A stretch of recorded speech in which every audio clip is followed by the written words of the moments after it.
pagi hari ini. Jadi pada pagi hari ini kita akan bicarakan tentang key nearest neighbor.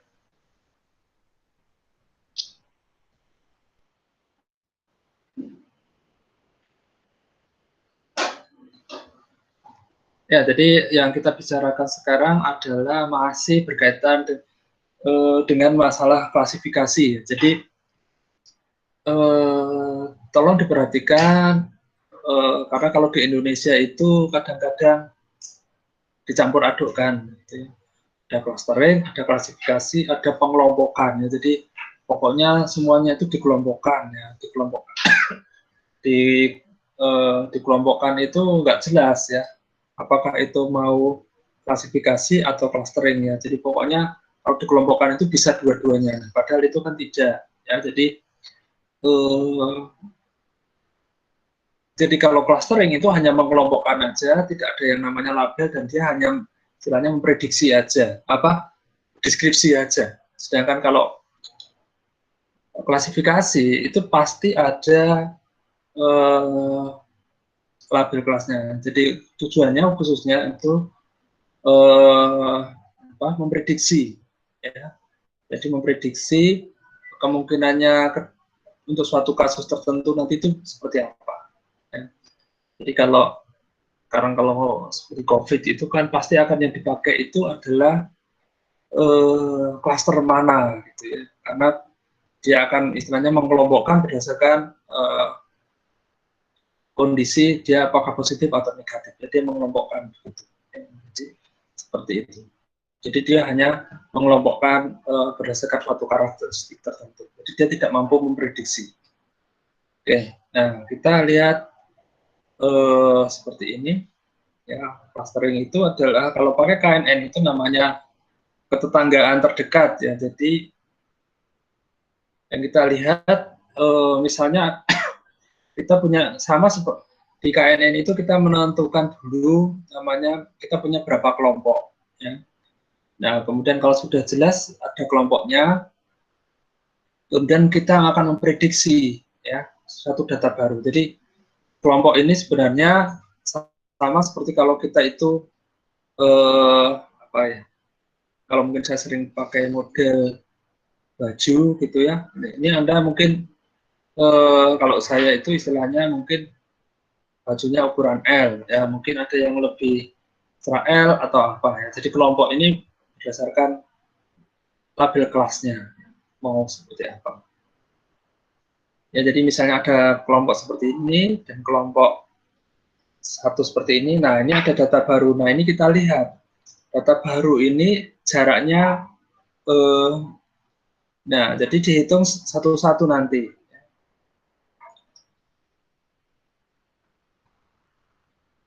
Jadi dihitung satu-satu, ini itu dengan anggota-anggota ini jaraknya seberapa. Ya, jadi bisa pakai jarak Euclidean distance ya, x2 dikurangi x1 kuadrat plus y2 dikurangi y2 kuadrat akar gitu kan bisa. Atau berdasarkan jarak Manhattan ya, jarak satu-satu mutlaknya ini.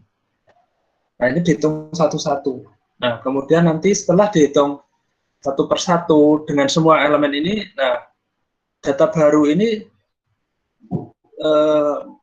paling dekat dengan yang mana ya?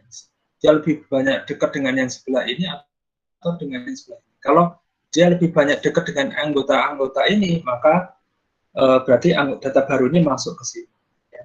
Sedangkan kalau ini lebih dekat dengan anggota elemen ini, maka ini masuk. Ini dihitung rata-rata dulu enggak, tapi ini nanti dihitung per jarak dengan tiap anggota himpunan di sini.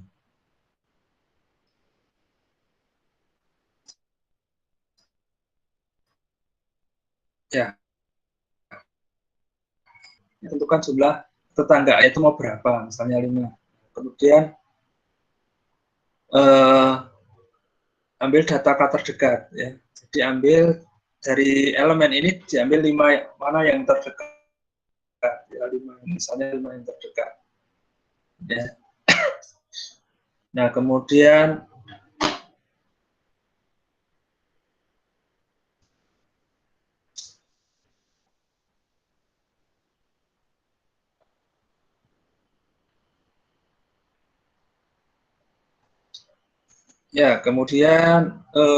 ya misalnya 5 gitu ya, 1 2 3 4 5, ini 1 ya. Ngambil data K terkait ya gini, itu dari data terbaru 5 berdasarkan jarak equilibrium antara keduanya. Dari K neighbor ini hitung berapa banyak data point yang masuk di masing-masing kategori. Nah, kemudian masukkan data baru ini ke dalam kelompok yang memiliki jumlah P neighbor terbanyak. Nah, jadi misalnya seperti ini jaraknya dihitung, kita misalnya pakai 3 gitu ya. Nah, ini dihitung satu persatu. Nah, kemudian kita tentukan ya data baru ini lebih banyak dekat yang mana. Ya, misalnya dengan yang segitiga. Ya, maka berarti ini akan masuk ke sini. Sedangkan ya tidak jadi masuk yang kelompok ini.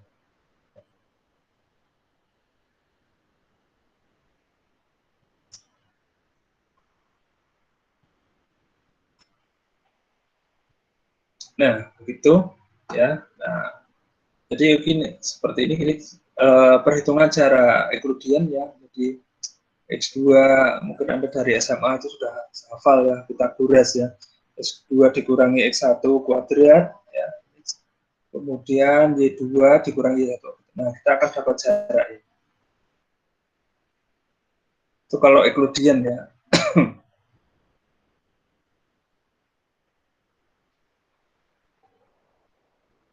Ya, tapi kalau Anda pakai jarak Manhattan, itu maka jaraknya adalah X2 dikurangi X1 harga mutlaknya. Ya, jadi ini kayak Anda orang berjalan, jaraknya adalah ini ke sini, terus ini ke sini. Ya, jarak seperti itu. Jarak berjalan seperti itu. Nah, kalau Euclidean itu kita jaraknya pakai Oke, jadi itu penjelasannya. Nah, ini adalah mungkin contoh kasusnya ya, dengan menggunakan K tetangga terdekatnya itu adalah sebanyak 3 ya. Jadi kita punya data seperti ini ya.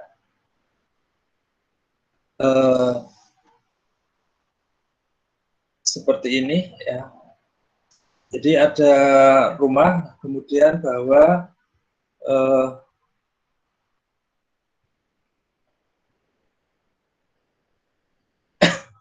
untuk rumah A, B, C sampai E itu sebenarnya masuk istilahnya kayak di kota Bandung. Sedangkan kalau yang ini istilahnya untuk F sampai G ya itu masuk ke Kabupaten Bandung. Ya. Ini adalah lintang dan bujurnya. Kita punya data seperti ini. Nah, kemudian kita ingin mengetahui ya. Jadi ini sudah dipastikan dulu ya, artinya ini sudah data trainingnya ini sudah ada seperti ini. Ya. Jadi untuk K-minus neighbor kita sudah harus punya namanya ini label kelasnya. Jadi ini atributnya lintang dan bujur, ini adalah label kelasnya. Jadi ini namanya supervise itu sudah ada ketentuannya dulu. Anda harus hati-hati di situ ya karena apa ya? Kalau tidak ada label kelasnya ini, tidak ada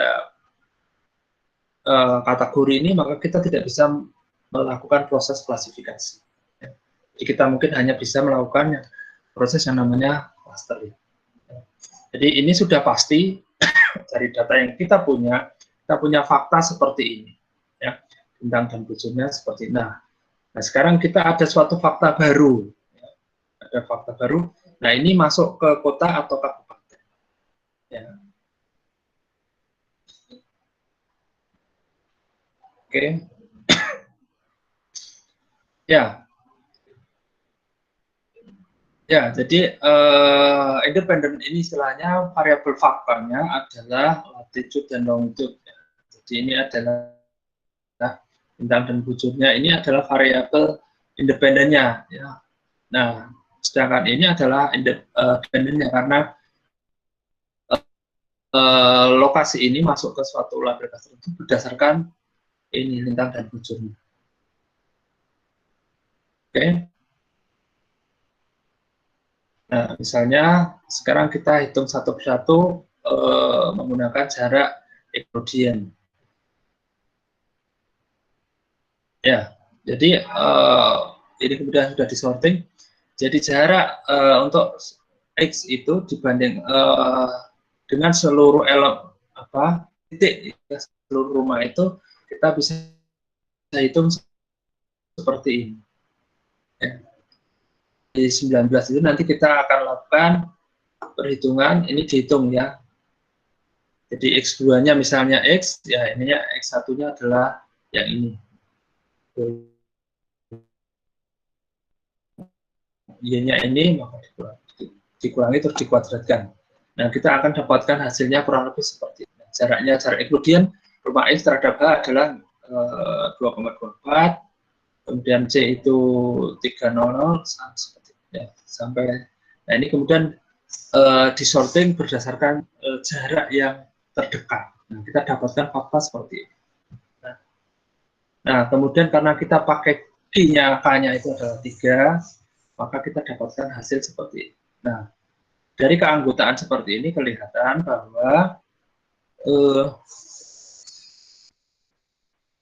X ini ya, ini lebih dekat dengan yang C dan E. Ya. Ada kedekatan seperti ini.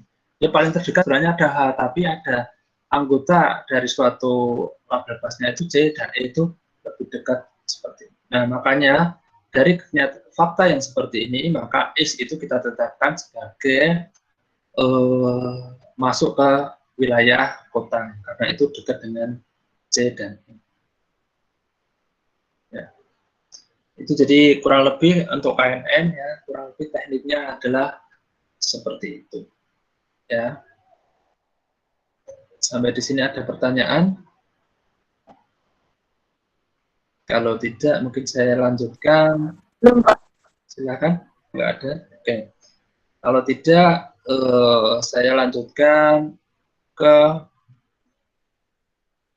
codingnya pakai Kaggle.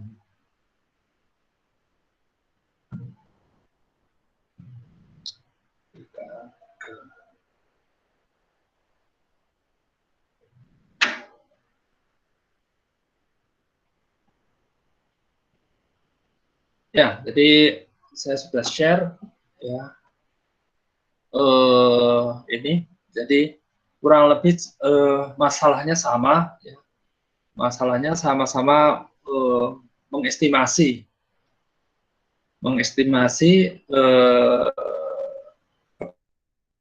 kemudian jenis kelamin, kemudian gajinya itu seseorang akan membeli mobil atau tidak. Nah, jadi ini saya nanti mungkin jadi kita kemarin sudah regresi, hari ini kita bicarakan tentang KNN, kita mungkin minggu depan kita bicarakan SVM, ya support vector machine, nah kemudian sampai random forest, decision tree random forest, nah itu kita mungkin pakai data kurang lebih sama. Ya. Kita akan lihat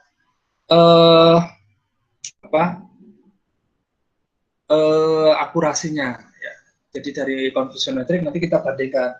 Untuk kasus seperti ini sebenarnya mana yang lebih akurat. Ya. Nah, nanti kalau sudah sebenarnya nanti ada teknik yang namanya auto machine learning ya.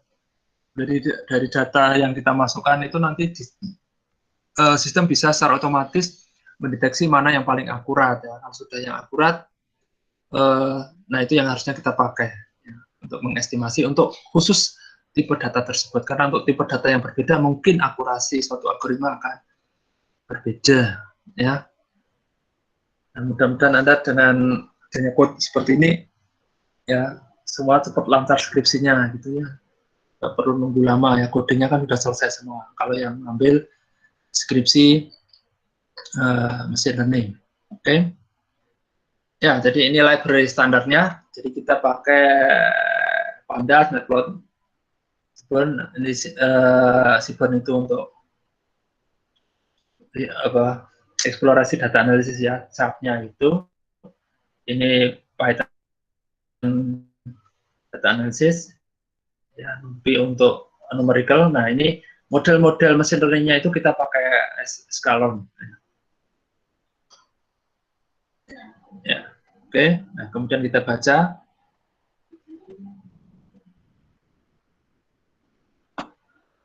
Nah, kita lihat datanya mungkin sudah seperti kemarin ya. Jadi ini kemudian user ID-nya itu kita hilangkan karena itu tidak akan kita proses. Nah, kemudian jenis kelaminnya itu kita ubah ya, karena ini kategori female dan male. Nah, kita ubah ya, male ada 1 dan female-nya 0. Nah, kemudian kita gandakan lagi. Nah, kemudian gendernya itu kita hilangkan. Gendernya kita hilangkan untuk kita dapatkan datanya yang akan kita olah. Nah, Anda perlu perhatikan di sini posisinya ini ya, ada umur, estimate salary, dan male ya. Kenapa? Karena nanti pada saat kita memprediksi ini susunannya harus pas. Ya. Kalau kemarin saya salah itu ya nanti, jadi Anda lihat ini prediksinya ya.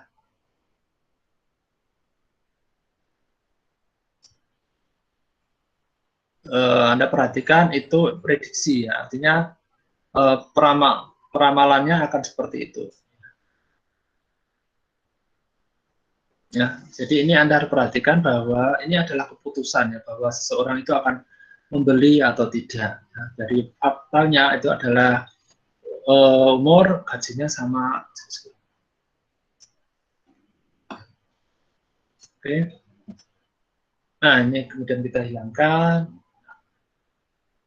Nah, kemudian kita split ya. Jadi kita bagi data training data tesnya dengan data tesnya itu adalah 20%.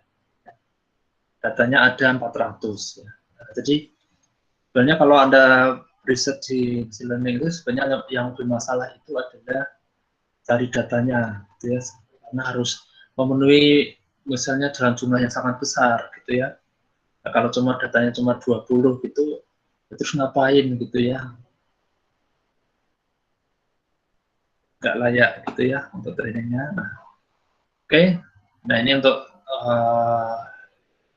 supaya kita fit ya, nanti karena ada sebenarnya ada masalah namanya ada underfit sama overfitting. Jadi di modelnya itu supaya lebih pas. Overfit itu kita terlalu tepat, jadi akurasinya mendekati 1, ya, sedangkan kalau underfitting mungkin di bawah. Nah, kemudian di sini kita neighbor-nya. Nah, ini adalah kita metriknya, cara pengukurannya adalah menggunakan Minkowski dengan ketetanggaannya adalah 5. Oke, kita dapat classifier-nya, kita menggunakan KNN seperti ini, classifier-nya. Nah, kemudian kita predik ya, kita bisa dapatkan prediknya seperti ini.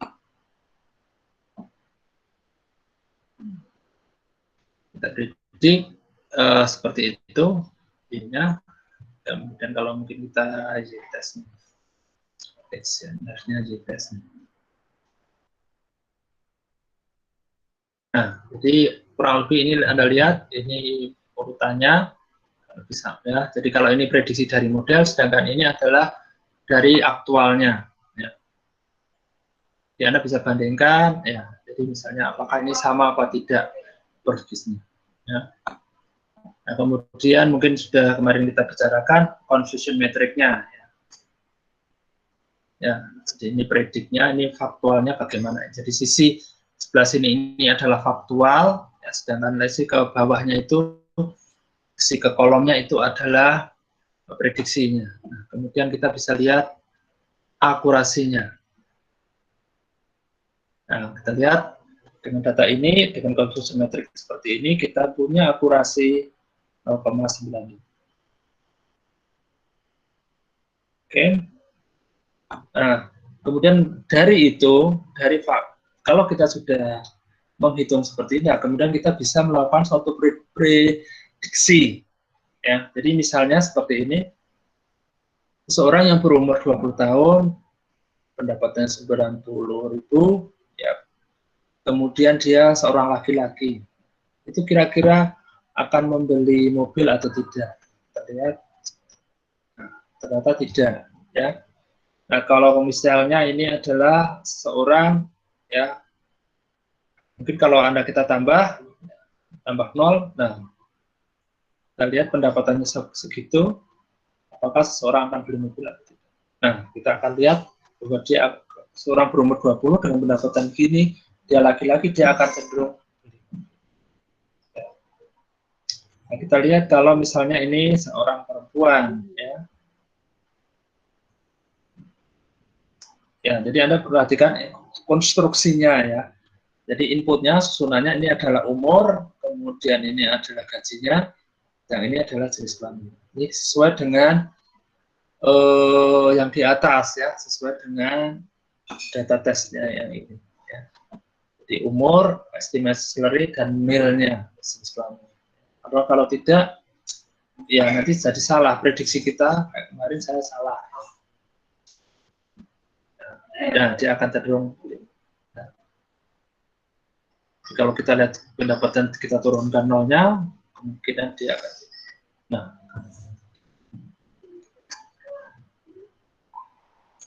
oke, sampai di sini. Mungkin ada yang ingin ditanyakan. Ya, jadi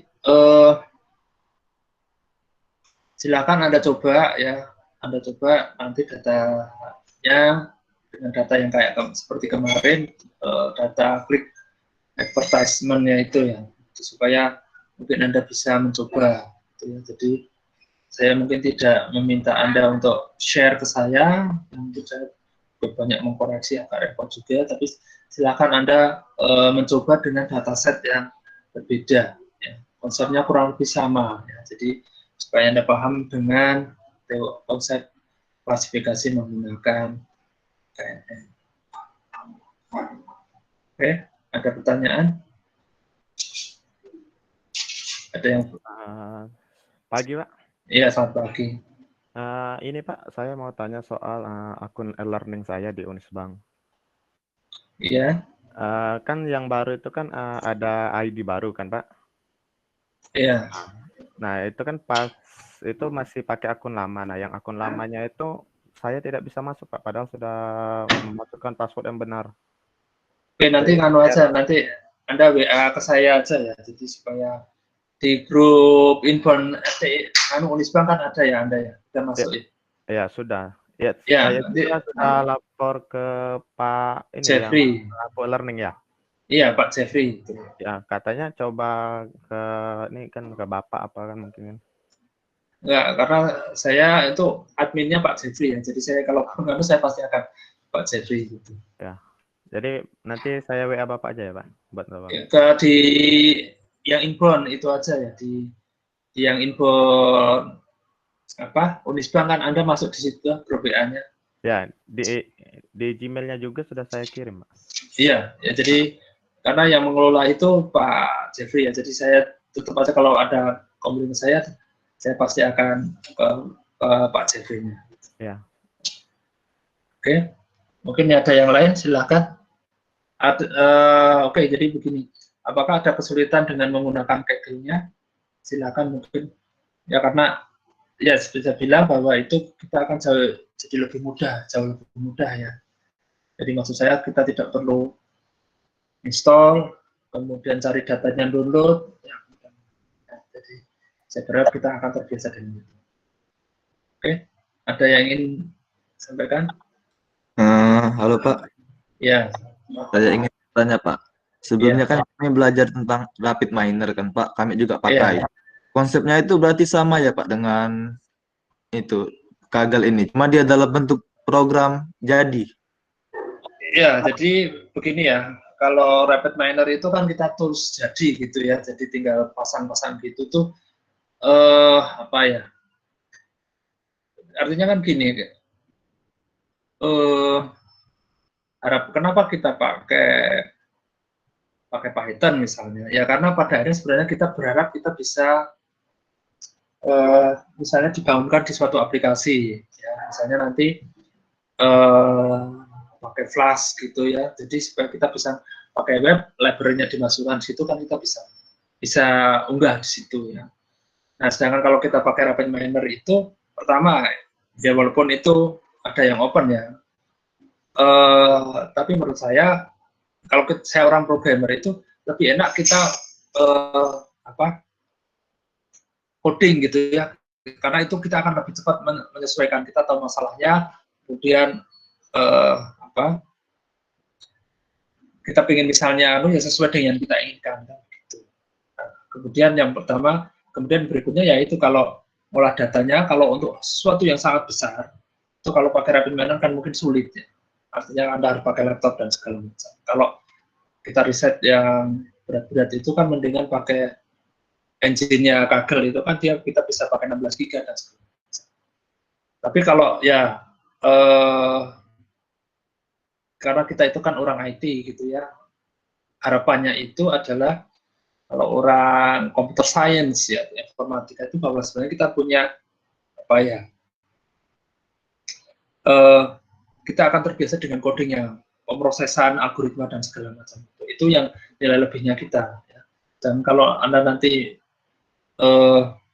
artinya kan gini, pada saat kita belajar pakai Python itu kita bisa membuat suatu formula sendiri, dashboard sendiri, dan urutan proses yang kita inginkan. Ya, tahu persis masalahnya, prosesnya gimana. Kita punya kontribusi untuk mengolah data dan segala macam. Kalau pakai Rapid Miner itu sebenarnya kan dia sama apa? Ya kita akan terbatas sesuai yang ada di situ. Dan gengsinya menurut saya, gengsinya harapannya kalau orang nanti kalau misalnya ada S1 mau S2 S3 itu kan yang dituntut bikin algoritmanya ya. Kalau pakai Rapid Miner gitu, ada itu orang komputer tapi nanti jangan-jangan nggak tahu apa alur proses, detailnya dan segala macam. Ya, seperti itu. Ya karena harapan sebenarnya gini ya, konsepnya itu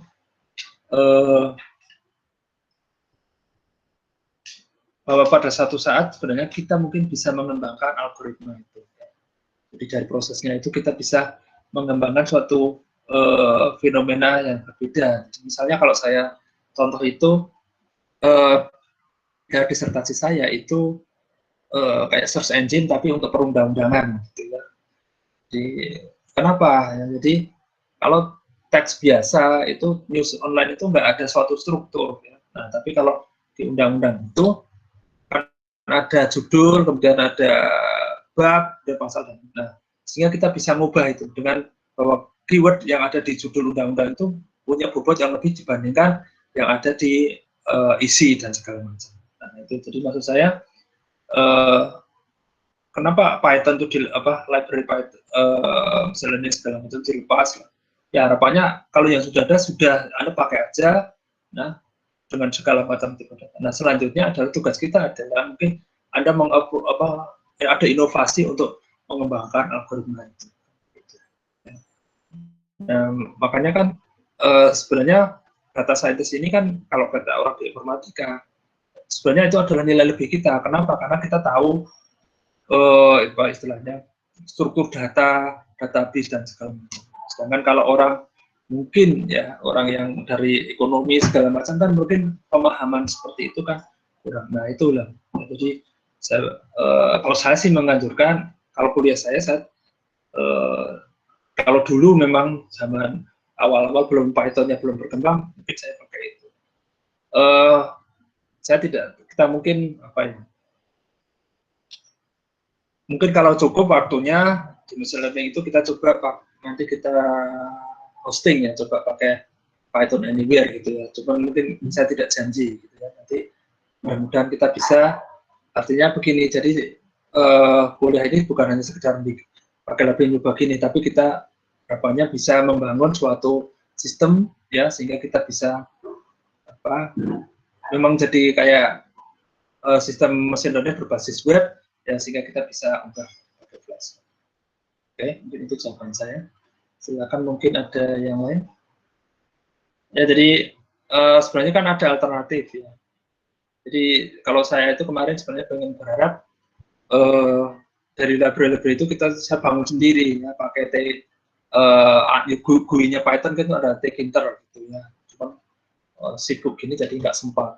Jadi sebenarnya obsesi saya kita bisa bangun sendiri ya kayak Rapid Miner tapi bukan Rapid Miner, jadi kita bangun sendiri toolsnya ya. Nah, jadi ini kan library-nya sudah ada semua, ya. Dan tinggal bikin antar mukanya, maka sebenarnya kita bisa walaupun sekelas RapidMiner. Jadi trennya sekarang adalah seperti itu. Jadi ya banyak software-software yang dibangun menggunakan Python. Ya kenapa? Tools-tools itu kenapa? Karena library-nya itu sangat banyak dan open.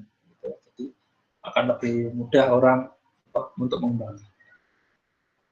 Oke, ada pertanyaan lagi? Silakan.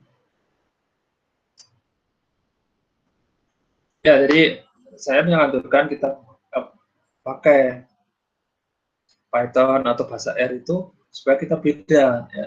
Jangan kalau Anda pakai RapidMiner nanti kayak orang ekonomi atau apa yang tidak tahu detail prosesnya kan begitu ya. Oke, ada yang ingin ditanyakan lagi? Jadi silakan, itu codingnya mungkin sudah ini, silakan Anda coba dengan data test yang beda. Baik, Pak. Ya.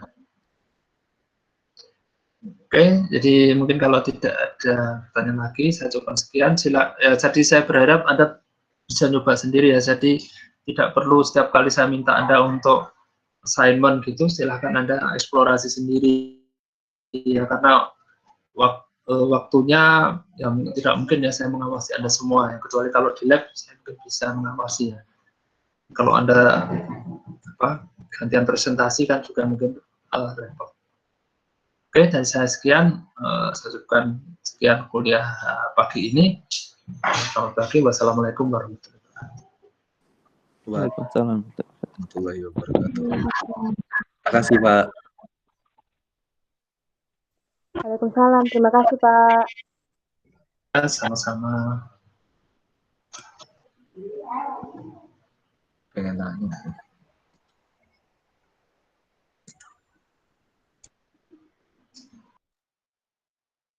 Ya, jadi nanti presentasi ini saya rekam, jadi silakan nanti Anda bisa lihat di YouTube-nya ya. Jadi mungkin dari sini saya unggah di YouTube. Terima kasih. Baik, Pak.